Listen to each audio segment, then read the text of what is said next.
All right, welcome in everyone. LUFOELT coming to you with a review video this time. And in this video, I review a reading and writing series that I created, wrote, and developed with Compass Publishing. The video has 5 parts. It's a seminar, and the first 3 parts introduce, integrate the theoretical framework behind it, and does a unit walkthrough as well. And the 4th part of the video looks at all the components that go along with it, and supplemental materials, including like apps, worksheets, teacher training materials, and much, much more.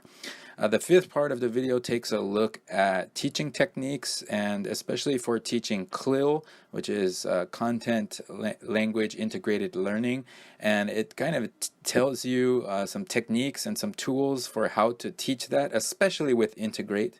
But even if you don't use Integrate, I think the teachers and maybe even the students can learn a lot from this part of the video. So I'll put a link in the description or that shows the different timestamps for the 5 different parts, so you can skip around the video if you'd like.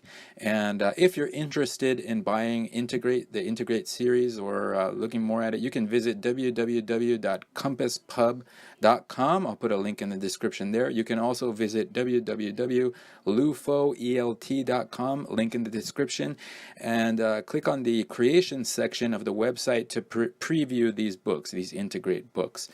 So I hope you enjoy the following presentation. I hope you find it helpful, and as always, please give me a thumbs up and subscribe to my channel.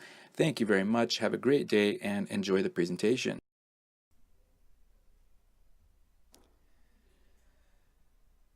Hello everybody, and thank you all for watching this video today. My name is Lucas Foster, and I'm a well-known author of ELT materials. And today I'll be talking about a series that I wrote called Integrate Reading and Writing, as well as some of the emerging trends in the ELT field.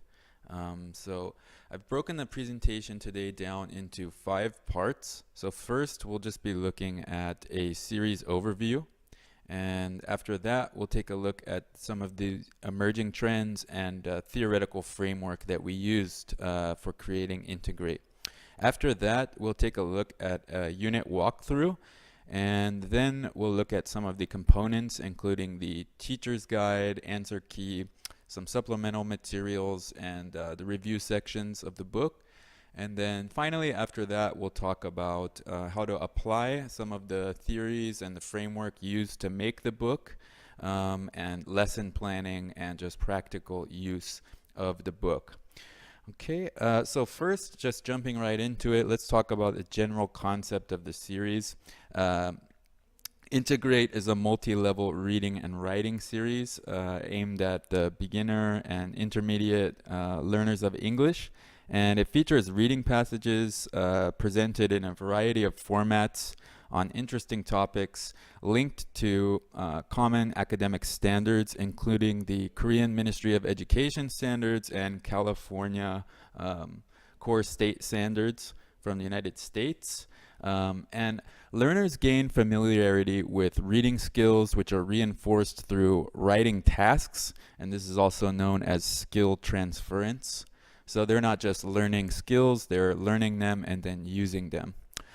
Reading comprehension is progressively developed in tandem with reading fluency, and students gradually expand their vocabulary through exposure to high frequency and academic vocabulary related to the unit topics.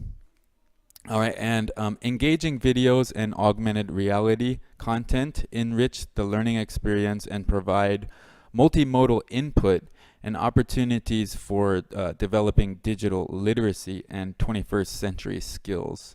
And this also just makes the learning experience a lot more fun and interesting for students these days. Okay, so let's take a look at the components of the series. It's fairly comprehensive. There's a student book together with a practice book. And there's also a teacher's guide answer key, which includes a grading rubric to help teachers know how to assess students. with this series. There's also some teacher development pages which give like some teacher training tips and more. Also, for the supplemental materials, which are available for free download on our homepage, there are midterm and final exams, writing worksheets, listening worksheets, which can be used together with the content in the student book. Also, there are 2 free apps that you can download. One is kind of the standard Class Booster mobile app, and then also there's an app that we developed specifically for this series, which is the Integrate Viewer app, and that helps students to view and access the video content and augmented reality content that comes together with this series. All right, so there are 8 units in each book, and the topics are distributed along the lines of school subjects. So there are 2 units that are based on social studies, 2 units based on science, 2 units based on math, and then 2 units based on a special subject. So it could be like physical education or art or music or something like this.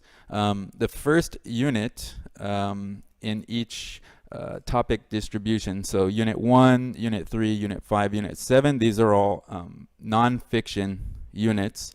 And then the second unit in each unit cluster, Unit 2, Unit 4, Unit 6, Unit 8, these are all realistic fiction units. And all of the units together are all based on academic objectives, which are clearly written into the scope and sequence pages. All right, and then there are also some review units, and let's take a look at the unit structure, which this book has each unit divided into 2 lessons. So first of all, there's an intro page, and then there's lesson A page, and then lesson B page. Okay, the unit intro is 2 pages long, and the lesson A is 5 pages long, and lesson B is also 5 pages long. All right.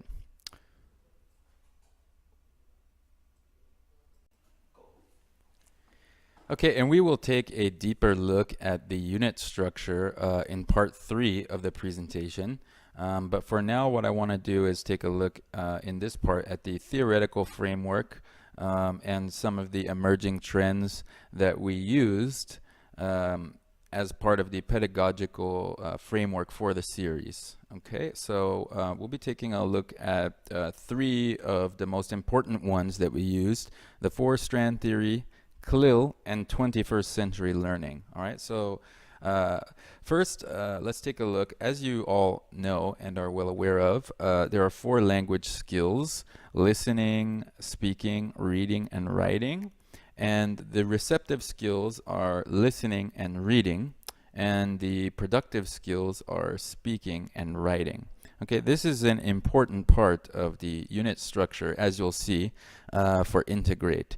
And this also ties into one of the main theories that we use, which is Dr. Nation's 4-strand theory. And as its name suggests, this theory is made up of 4 parts, and it works in tandem with Integrate's Lesson A input and Lesson B output model. So let's just take a look at the 4 different parts of the 4-strand theory. Okay, so the first part is language-focused learning, which is learning through intentional focus on language constructs, such as vocabulary, grammar, and things like this. So learning to read by learning language. And number 2 is meaning-focused input, using receptive skills to learn new content with the language learned in strand 1. So in strand 1, language-focused learning, so you're learning certain words specifically, and then in part 2 here, meaning-focused input, you're learning some content. So this may be something from, for example, a concept from a science class or something like that. So in the first part, you learn those words, and then in the second part, you learn a scientific concept. And so the attention here is on the ideas being conveyed through the language, and this is more of reading to learn something. Okay, and part 3 is meaning-focused output. So now we're moving from the receptive skills to the productive skills, and here students need to demonstrate competency of learned language and content through speaking and writing. So they're just basically explaining what they learned. And then the last part is fluency development, using the content that they've learned and the language that they've learned to reinforce and improve their fluency, command, and utility of the language. So this provides a very balanced input and output approach, and you will really see this in the Lesson A, Lesson B structure of the unit. Okay, the other two kind of guiding principles in the framework are CLIL, which stands for Content and Language Integrated Learning, and 21st Century Learning. And there's a small graphic here, and you can see what 21st Century Learning is comprised of. And we especially focus on the 4 C's, information, media, and technology, and the core subjects. And students also build life and career or social skills through some of the project-based learning as well. So let's just take a little bit of a look at CLIL so we can further and clearly understand what it is. Basically, CLIL is the blending of content and language. So it's the planned integration of contextualized content, cognition, communication, and culture into teaching and learning practices. So there's a dual focus. It's not just on English language, it's also on school subject content. So that includes like science class, math class, things like this. And the language that's selected for the students to learn comes from whatever content they're studying, whatever academic discipline they're looking at. Okay? And you can see this very clearly applied in the scope and sequence of the book. So as I mentioned, each unit cluster is focused on an academic school subject. So here we're taking a look at a science unit, units 3 and 4, and you can clearly see the content related parts of the unit here, including the topic, the academic objective, as well as the reading format.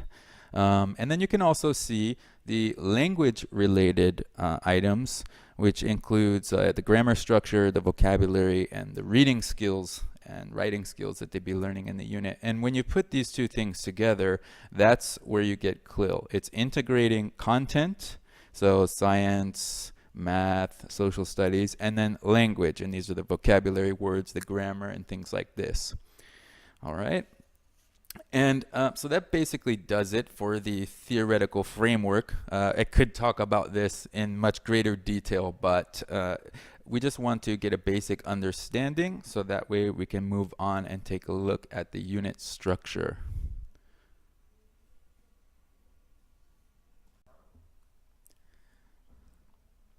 Okay, so now that we have a fairly clear understanding of the most important theories and frameworks that are used in the series, let's take a look at a unit walkthrough. Okay,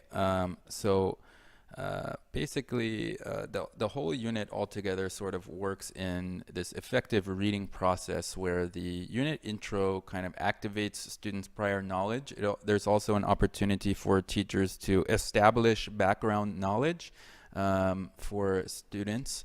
And then moving into Lesson A, students use reading skills to engage content, checking comprehension, and then moving into Lesson B. This is more of the output part of the unit where you can check vocabulary comprehension and vocabulary in use, and move on to extensive reading and fluency development. So this is kind of the basic flow or structure of the unit in the series. Okay, so let's now just take a look at a unit by doing a unit walkthrough. So this is a nonfiction social studies unit in one of the books.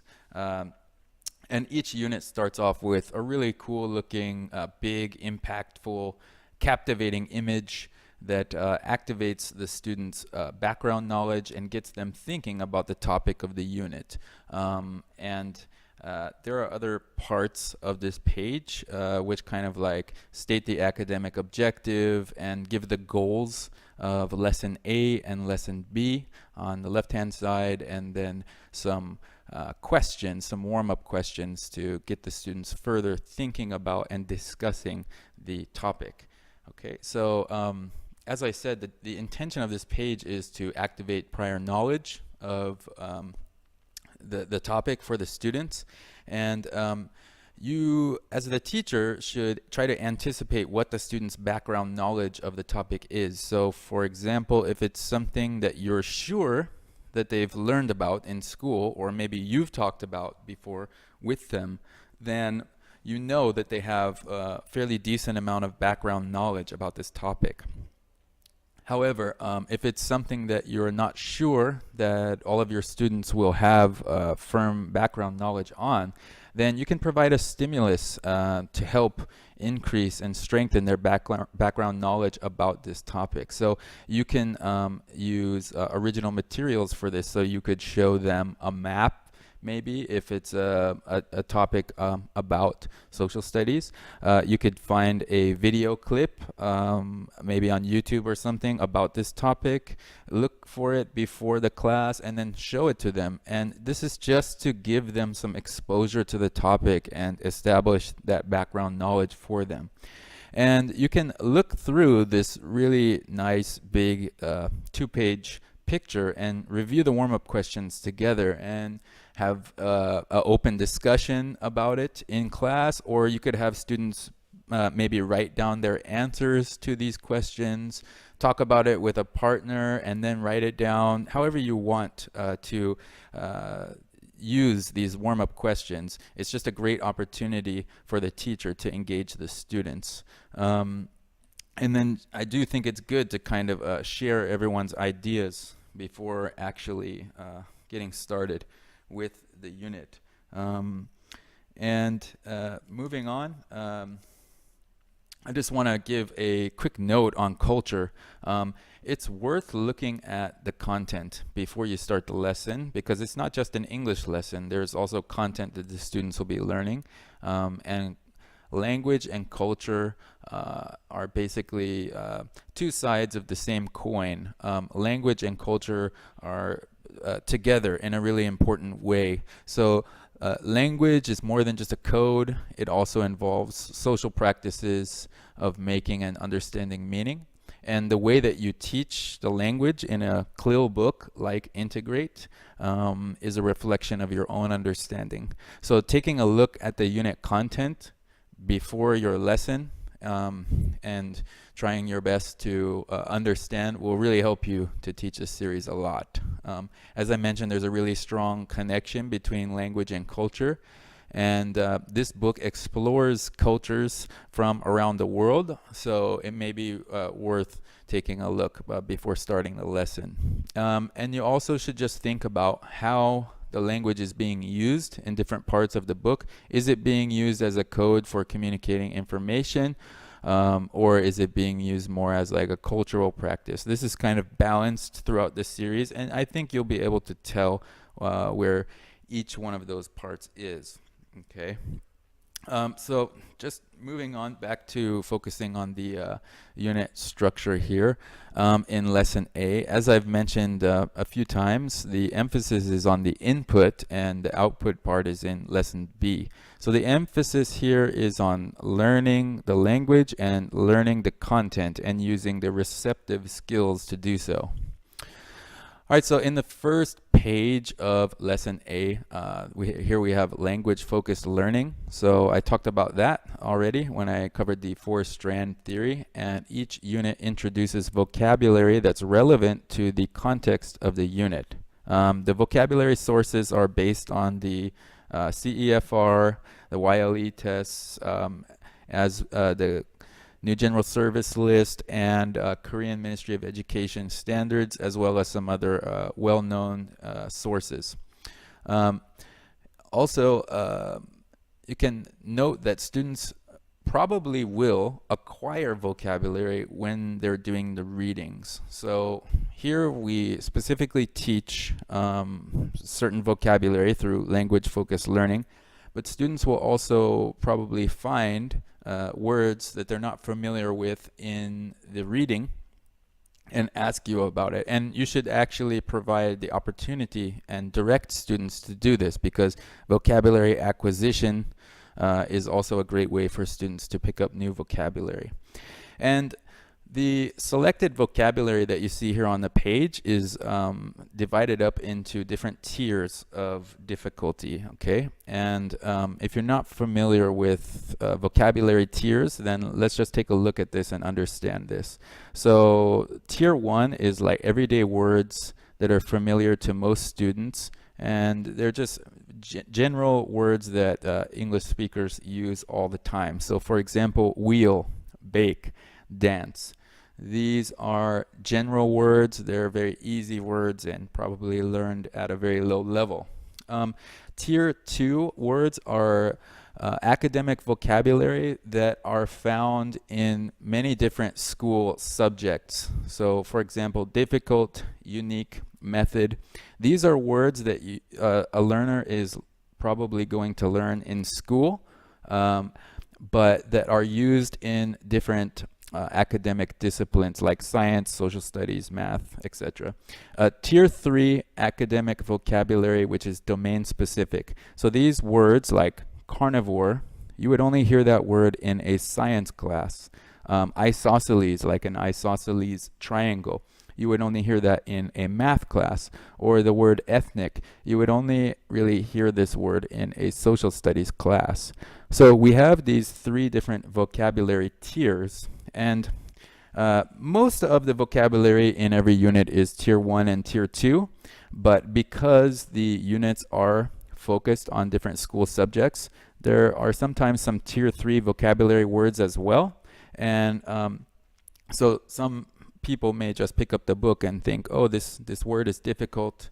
But it's not actually difficult, because the context is provided for the students to understand what this word means and how it's used as well. So this is what you'll encounter in any CLIL content. So as I mentioned, that's the integration of content and language.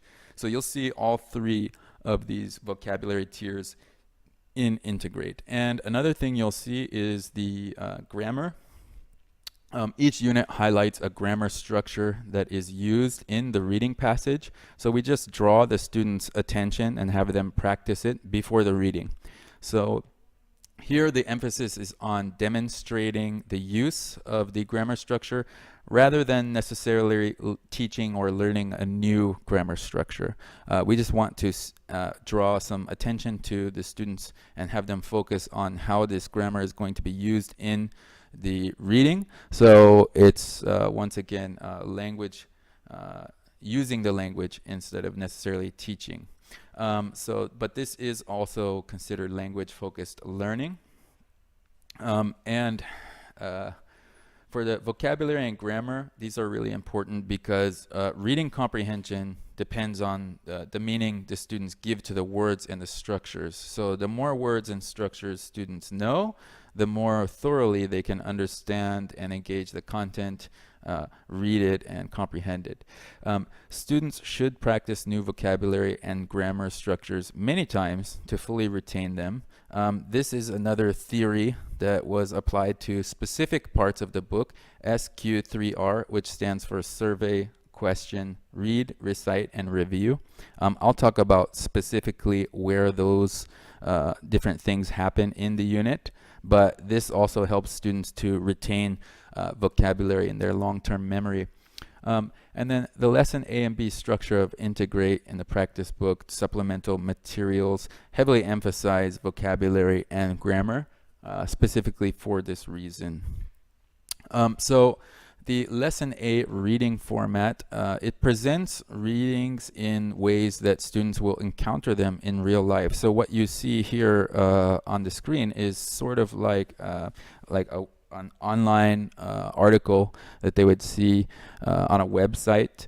And the reason why we present the readings in these various ways that students would see them in real life is because it's one thing to learn language in a classroom, and then it's another thing to encounter it in the real world and use it. So we try to present the readings in an as authentic way as we can for the students.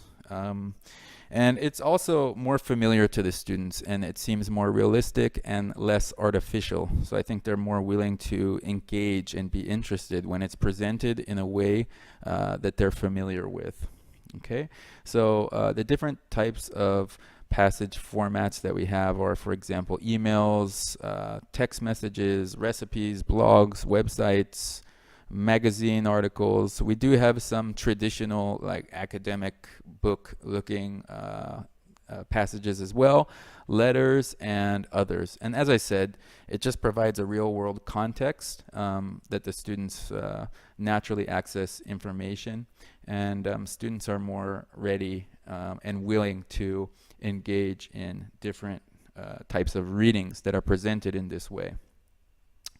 All right, and now we'd be moving into the meaning-focused input part of the lesson when we think about the four-strand theory, and this is the reading passage.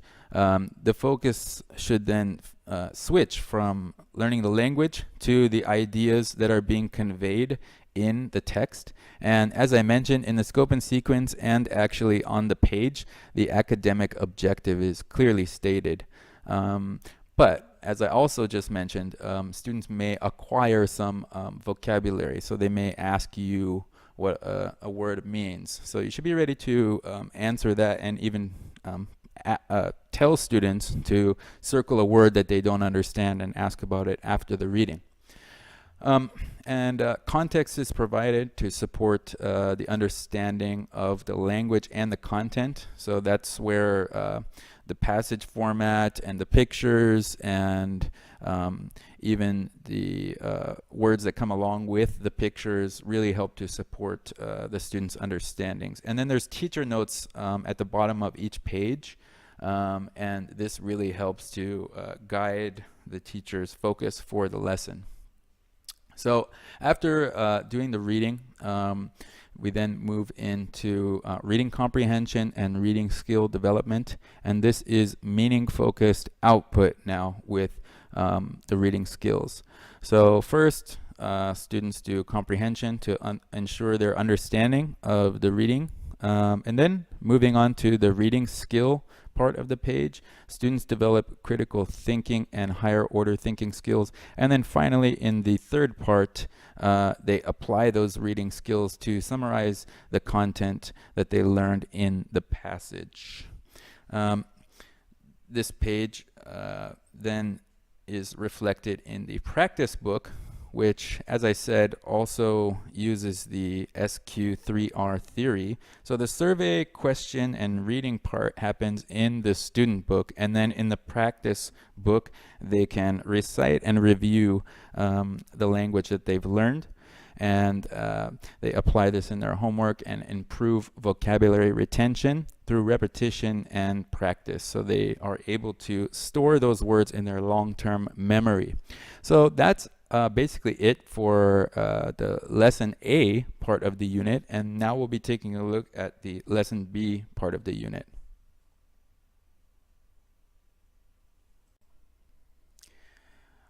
All right, so looking at lesson B, as I mentioned, the focus of lesson B is on output. So the emphasis here is on using the language that they've learned and developing fluency and exploring the content a little bit more. So the first page of lesson B opens up with a meaning-focused output activity.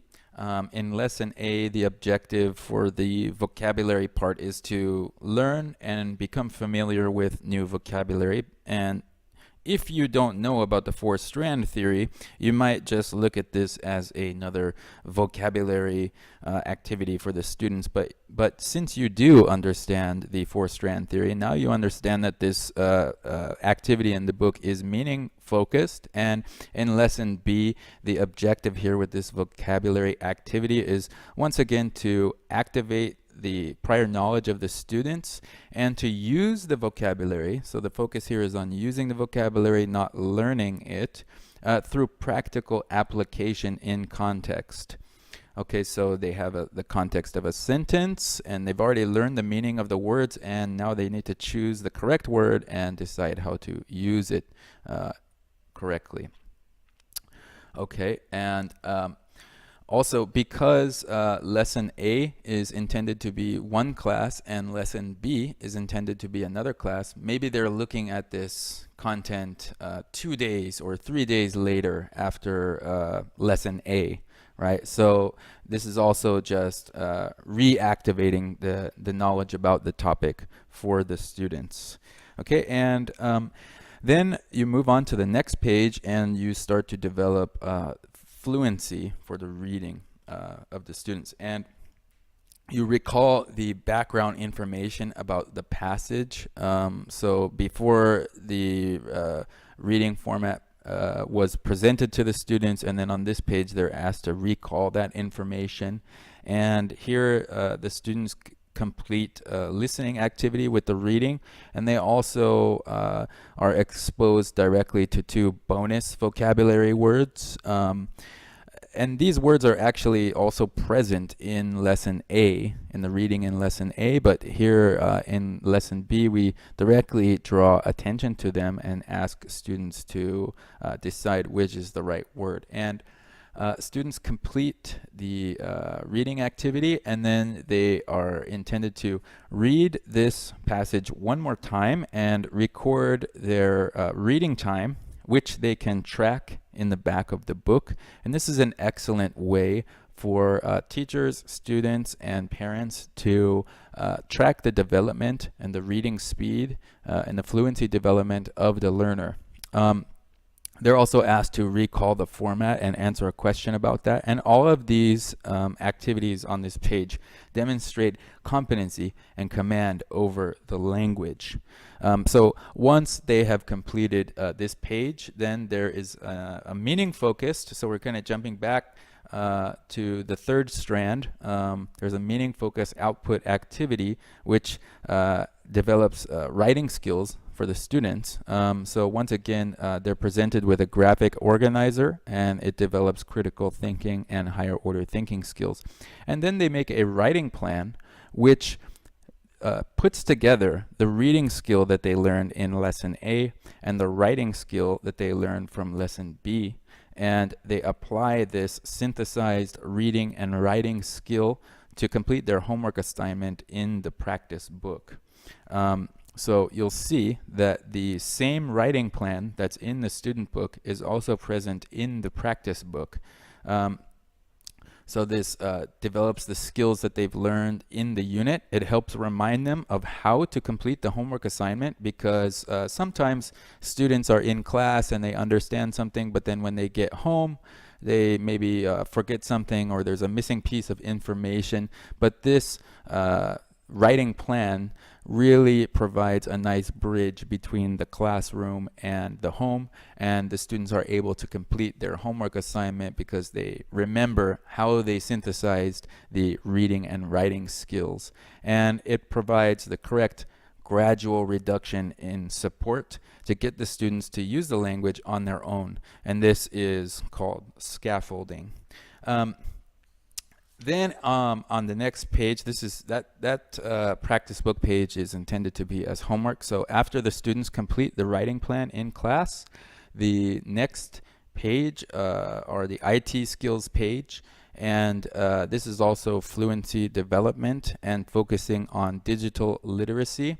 And there are 2 types of IT skills pages, one that includes augmented reality and one that includes videos which are linked through QR codes. And once again, you can use the free Integrate Viewer app to access this content. So this is how to use this page. So first of all, you look at the preview, which is a quote that is taken from the video or the augmented reality, and students are asked to make an inference. So throughout each unit, they've been learning language, learning content, and practicing and building on what they're learning. And the question here, the preview, asks them to make an inference based on what they've learned in the unit. And then they review the questions in part C and also look at the pictures which are provided in part B, so that they are prepared for a listening activity that comes along with the digital content presented on this page. And then as they listen and watch, they write the answers and discuss the answers after viewing the video or the augmented reality. And sometimes, depending on the language ability of the students, you may want to present the video 2 times and give the students a chance to write the answer if they missed one, or check their answer if they were able to write all 3 answers for part C. The first time they watch the video, you can ask them to double check whether they got it right or not, and show the video a second time. This is another part where 21st century skills are really applied in this book, especially the information, media, and technology skills, but also the core subject skills are applied on this page. And this is really the way that young people are accessing information, not just for school, but actually at any time during the day. Young learners are accessing information through the internet, online. And this graph just shows the online media consumption of the average American teenager. This graph is actually a little bit old, so I think this is even more true today. So basically what you see here on this chart is all the hours in the day, except for maybe the time that they're sleeping, and how they're accessing information. And as you can see by taking a look at the graph, school is the only place where students are disconnected from the internet. So traditional modes of classroom instruction cannot continue to be effective for students when information and consumption of information outside the classroom has changed so dramatically. And you can see this even at like lunchtime during the school day. The students are jumping back online, and then when they get back into the classroom, the teacher probably tells them to put their phone away and not to look at the internet. But in the future, students will be accessing, I believe it would be like a paperless society, but at this time we are providing kind of a transition and a blending of the print content and the digital content for students to access its information, and this is a lot more effective. And just some more data here to back up this point. Again, this information is a little bit dated, so it's probably even more true today, but US primary school students, this just shows the time that they spend in front of digital devices. So from 2011 to 2013, there was a huge increase in the number of students who had tablets at home. So it went from 8% to 40%, and it's probably even bigger than that today. And of the children who had tablets at home, 36% of them used the tablets in 2011, and now in 2013, 72%. And as I mentioned, probably now even more, and probably even younger learners as well. And here it just shows that they're spending an incredible, at least 3 hours a day, from 3 to even over 10. So as I said, this just shows that students access information and content through a digital mean these days. So basically this just means that mobile devices are becoming the norm for content delivery. And what that means is it's the preferred method of accessing information for young learners. It increases their autonomy and their automaticity with learning language and content. And we need to teach critical thinking and IT skills with our language learning content as well. And this is exactly what Integrate does through the IT skills pages and the apps. And the Integrate Viewer app is used with the student book on the IT skills page. The Class Booster app is used for homework and outside the class, and features a teacher management system. And it also has a learning management system, and gives informative feedback to the teacher about the students. So it shows how many, if there's some activity with the Class Booster app, it shows how many questions they got right, how many they got wrong, how long they spent on doing those activities and questions. And both of these apps have a mobile and a desktop version, which are available for free. So it's really, really effective. And at the end of each unit, there is a meaningful self-assessment. So this is based on the actual performance throughout the unit. It's linked with the grading rubric in the teacher's guide and answer key, which I'll be talking about next. And it provides informative feedback for the teacher and for the student about the student's strengths and weaknesses. So basically, the students can go back through the unit and see how many questions they got right, how many they got wrong, and where are the areas of weakness. So maybe vocabulary is an area of weakness. Maybe their reading skills need improvement. This is very, very useful and helpful for the teacher and for the student, because it provides not only informative feedback, but individualized feedback. So not all the students are the same in the language learning classroom. Some of them may be stronger at vocabulary skills, but weaker at writing skills, right? So the students and the teacher are able to align their understanding of the student's performance, and they're able to focus on the areas that the students need to improve on.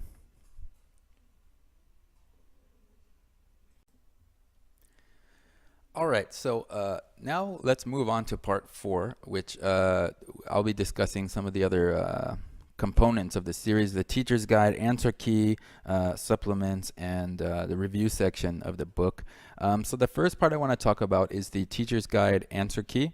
And in that, you will find a grading rubric, which is based on the actual performance throughout the unit. And I just explained to you how the self-assessment page in the student book works. And this grading rubric is based on the same standards as the self-assessment page. So it's based on the real performance of the student, and this really helps to further align the student and teacher evaluation and understanding of the performance of the student. And I think this is really helpful not only for improving the student's language and their skills, but also for teacher-student relations, because sometimes if the teacher and the student don't have the same understanding about the student's performance, it can lead to conflicts or problems in the relationship between the student and the teacher, and the student may feel discouraged or the teacher may feel frustrated. So when they have the same common understanding of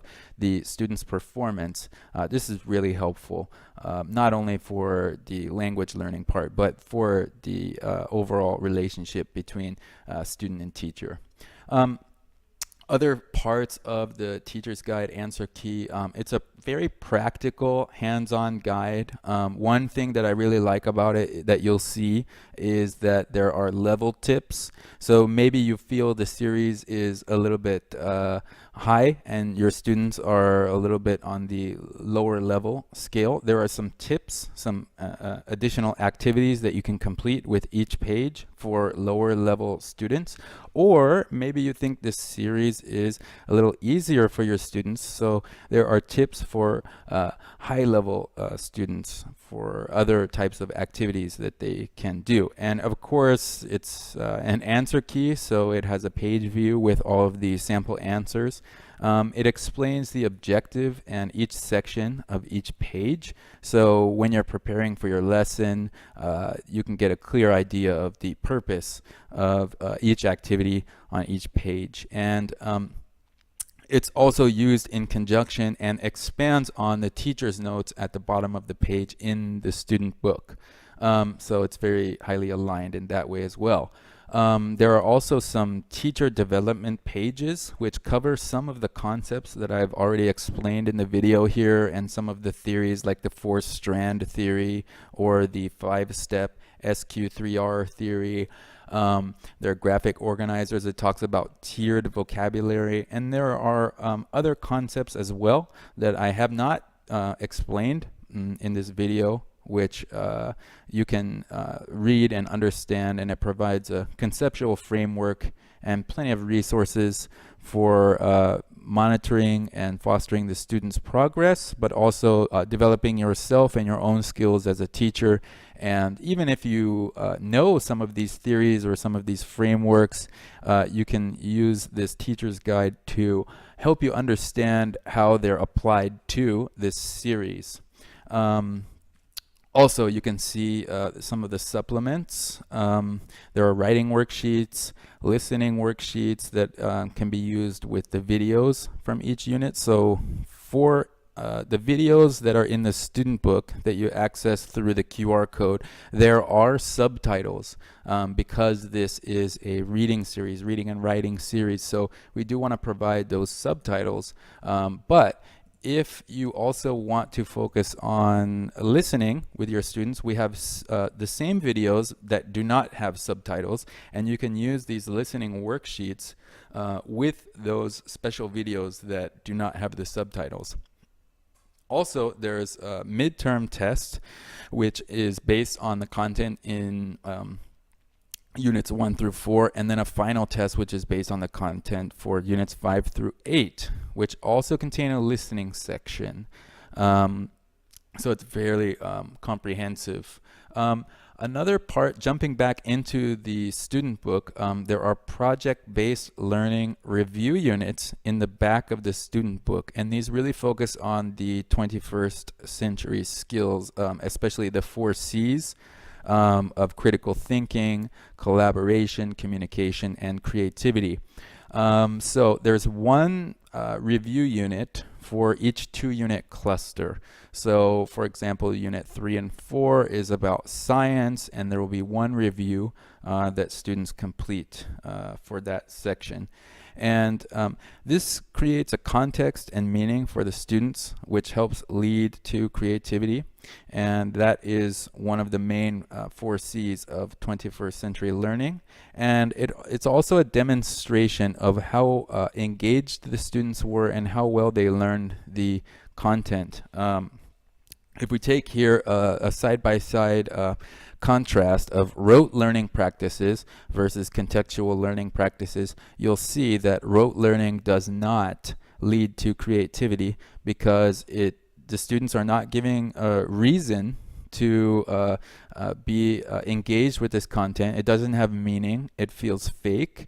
The students are not really emotionally engaged, and so once they leave the classroom, they're going to forget most of it. However, with context, it's more meaningful to the students. They feel that it's more real, and then they're emotionally committed to learning and engaging the content, and this leads to a deeper learning experience. And when they have that, then they're able to use what they've learned to create something new.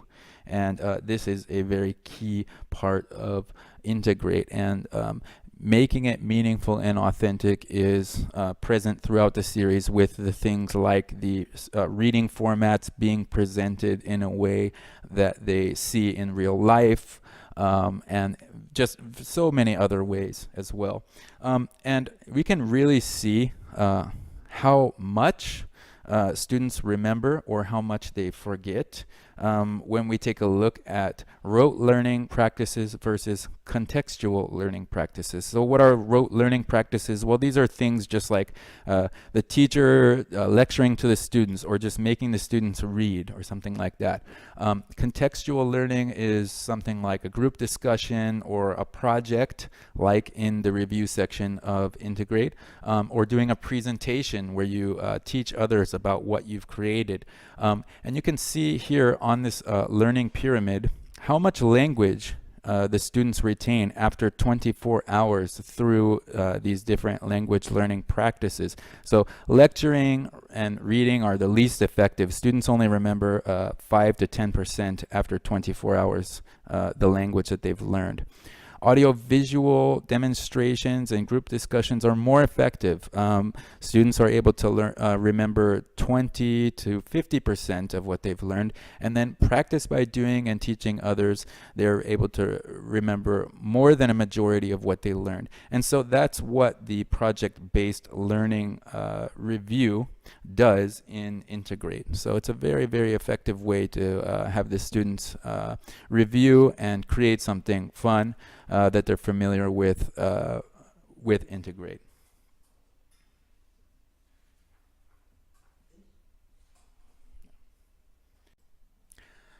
Okay, so now that you have a pretty good understanding of the different components that you can use with Integrate, now let's take a look at the last part of today's presentation. I'll be showing you a demo lesson of a CLIL classroom, and I'll talk to you about planning. So let's take a look at a CLIL lesson and explore some useful models for how to plan a CLIL lesson with Integrate. Okay.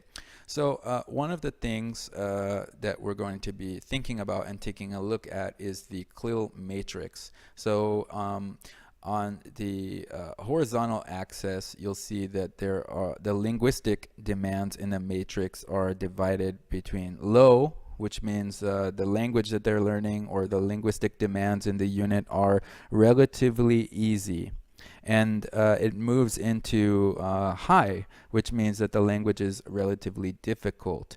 And then on the vertical axis, you'll see the cognitive demands. So you can also think of this as like how difficult the content is. So if you're looking at a science unit, how much background knowledge do the students have already, and how much do they need to learn when they are looking into the unit. So you have to understand the balance between how difficult the school subject is and how difficult the English language is that's required to read about and learn about and write about that particular school subject. And when you're planning a lesson, you can plan a series of tasks which go through this CLIL matrix and should start, like with task A, you'll see the cognitive demands and the linguistic demands are both low. And then task B, which would be the next task, it moves into slightly more difficult language, but it's still low. But then it moves into high cognitive demands. So that means that the concept of the school subject would be moving into more difficult territory, but the language is still on the easier side. And then task C, slightly more difficult for the cognitive demands and also slightly more difficult for the linguistic demands. And then finally, at the end of the lesson, students should have had enough support to be able to move into a task that requires high cognitive demand and knowledge about the school subject, as well as high linguistic demand.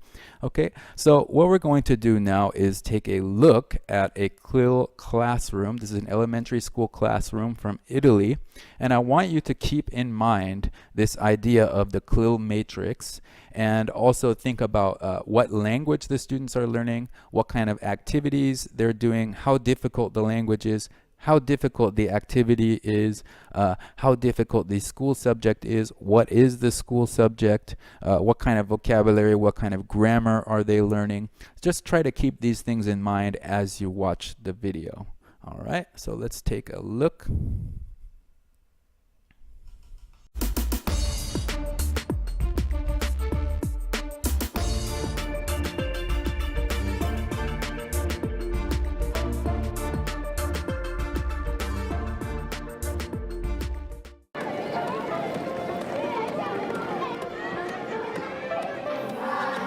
Today is a special day because we are going to talk about electricity. Have a look at this video, please. Where does electricity come from, RT? Electricity comes from a power plant. Electricity is a form of energy. Okay, now it's time to check the vocabulary. Do you know the game memory? So, Ricardo, have you got fun? No, I haven't. Have you got a microwave oven? Yes, I have. what do we use electricity for? Washing machine, drill, Radio, toaster, fridge, stove, Communication, power and motion, light, and heating and cooling.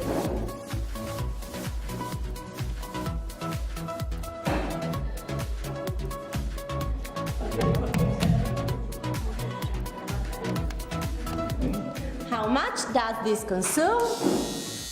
1,400, 300 watt, 150 watt. I think 25. How much electricity do we consume at home? This is meter. We have to calculate the daily consumption and the monthly consumption.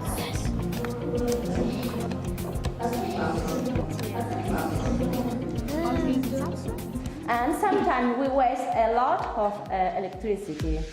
This is a good game. Don't switch off the light when you leave a room.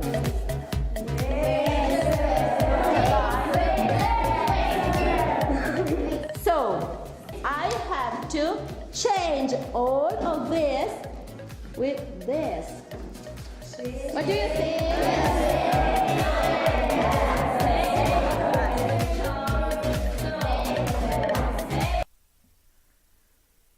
Okay, so as we see in the video, the activities that the teacher used go through the CLIL matrix. So let's just review that lesson, okay? What was the topic of the lesson? It was electricity. And then let's just take a look at the different tasks that the teacher used in this demonstration lesson. So task A, she just introduced the subject and the vocabulary, and she used an authentic resource of a video and taught the students the vocabulary. So very low linguistic demand and low cognitive demand as well. And after that, the second part of task A is the output part to ensure understanding. So they just did a little vocabulary activity, a memory game. And then the teacher moved into task B, so getting a little bit more difficult in terms of the cognitive demands placed on the students. So they discussed different uses of electricity, and after that, to check their understanding of that, they did a vocabulary classifying activity. It was a group activity. It's reviewing the vocabulary and thinking about the different uses and classifying them. Then moving into task C, it starts to get more difficult in terms of the subject and also the language that they're using. So they're reading and understanding the uses of electricity, starts to introduce a math concept by understanding how much electricity each device uses, and then comparing and understanding how much. And again, this is a group activity with math. And then the teacher asked the students to look for information and calculate electricity use and costs. And this really tested the knowledge of the students at the end by playing the saver and waster game, because she used all of the knowledge and language that the students had learned throughout the lesson and made sure that they understood by talking about whether certain appliances and certain situations save or waste electricity. So this is a very effective CLIL lesson. And you can see that she used the CLIL matrix and a series of input-output activities to teach the lesson very effectively. And there was also some grammar in the lesson. where students asked if they have something, and they would respond whether they have it or not. So there's vocabulary, there's grammar, and then they're also learning the content. Very effective, great example of a CLIL lesson. Okay, and at the end, the highest level of understanding is creativity. And I've shown you how contextual learning can lead to creativity. But it's important to understand, how do you teach that? How do you facilitate that for your students? So at a minimum, I would say that you can facilitate creativity, okay? And understanding this model of Bloom's taxonomy can help you to understand how you facilitate it with each task in a CLIL lesson. So you have task A, task B, task C, and you can lace these different levels of understanding into each task that you do with the students. Okay, so how do you facilitate it? Well, I would suggest that you try to match the thinking skills that the students already have or are developing in their native language, and try to move from lower order thinking skills to higher order. So lower order starts with remembering and moves into understanding, application, analysis, evaluation, and finally creating. So you use contextual learning to do this, and you can think about how the students in the video did this. I kind of explained it a little bit already, but you can also think about how to apply Bloom's taxonomy when you're planning lessons with Integrate Reading and Writing. You use this and the CLIL matrix together with your understanding of the theoretical framework and the unit structure of Integrate Reading and Writing, and I think you'll have a very wonderful experience using Integrate. And if you have any questions or suggestions or comments about this video, about Integrate, or about me, you can leave a comment in the comment section of the video. And I really appreciate you all taking the time to listen and understand, and I hope you have a great experience using Integrate and with Compass Publishing. Thank you very much. Have a wonderful day.